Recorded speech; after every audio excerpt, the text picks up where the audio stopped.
আসসালামু আলাইকুম, সবাইকে গুড মর্নিং। আশা করি সবাই ভালো আছেন। তো চলে আসলাম রান্নাঘরে সকাল সকাল। এই যে দেখেন আমার যেগুলো খালি পেটের খাবার এগুলো আমি রেডি করে নিচ্ছি। এখানে আমি এক কোয়ার মতো রসুন তেতলা করে নিছি।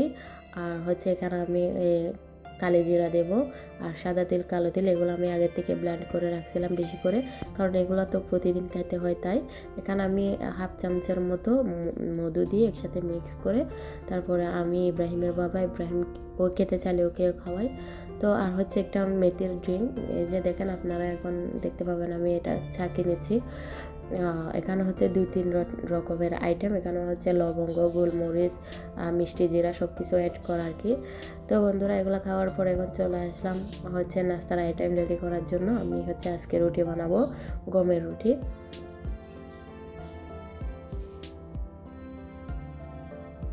এই যে কেকে সব রুটি আমার বানানো হয়ে গেছে আলহামদুলিল্লাহ। নাস্তা পানি সেরে এরপরে কাজকাম শুরু করতে হবে, দুপুরে রান্নাবান্না। আজকেও ইব্রাহিমের এক্সাম আছে, তাই আজকে ওর সায়েন্স। তো সবাই আমার ছেলের জন্য দোয়া করবেন, আমার ছেলে যাতে ভালো করে পরীক্ষাটা দিতে পারে আর কি। এটা হচ্ছে ফাইনাল এক্সাম। তো বন্ধুরা আলহামদুলিল্লাহ এখন চলে আসলাম হচ্ছে দুপুরে রান্নাবান্না করার জন্য। আমার আজকে একটু তাড়াতাড়ি করতে হয়, কারণ ইব্রাহিমকে ভাত খাওয়াই এরপর স্কুলে পাঠাতে হয়। এখানে আমি হচ্ছে দেশি আলু সিদ্ধ করে নিয়ে এরপরে আমি মুরগির কলিজা দিয়ে রান্না করতেছি।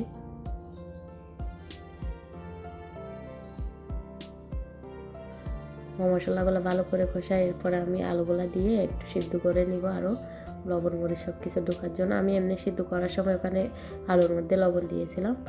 এরপরে কলিজাগুলো দিয়ে এরপরে, আর কলিজা জিনিসটা একটু নরম টাইপের, তেমন লেট হয় না। এদিকে ইব্রাহিমের বাবা নাস্তা সেরে একটু বাইরে গেছে, দেখেন আমার জন্য কিনে আসছে। আমি যেগুলো পছন্দ করি আমার জন্য এগুলো নিয়ে আসে।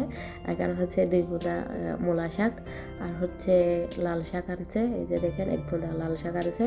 আসলে এগুলো আমার প্রতিদিনের ভাতের মধ্যে মানে একটা না একটা এরকম শাক সবজির মধ্যে একটা না একটা থাকতেই হবে, নাহলে আমার ভালো লাগে না। মাছ মাংস তেমন খেতে ইচ্ছা করে না। আর হচ্ছে দেখেন এখানে একদম লাল টুকটুকের মতো টমেটো আছে, দেশি টমেটোর মতো লাগতেছে, দেখেন কি সুন্দর মাশাআল্লাহ। তো আর হচ্ছে মাছের ডিম আনছে 2 প্যাকেট, আর এখানে শিম আনছে, দেশি শিম। দেশি শিম বলতে জানি না এগুলো কোন দেশের শিম, আমি এমনি বলতেছি আর কি।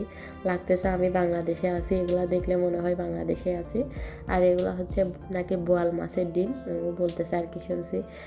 তো আমি এখানে দেওয়ার জন্য ধনে পাতা কুচি করে নিচ্ছি, আর এখন আনছে তো ওখান থেকে একটা টমেটো কুচি করে নিচ্ছি কলিজা আর আলুর মধ্যে দেওয়ার জন্য।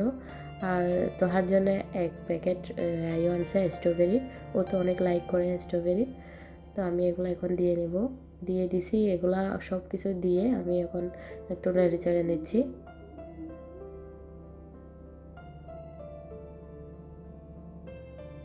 ইব্রাহিম তো স্ট্রবেরি পেয়ে অনেক খুশি। এতে দেখেন আলহামদুলিল্লাহ আমার মাংসগুলো রেডি হয়ে গেছে।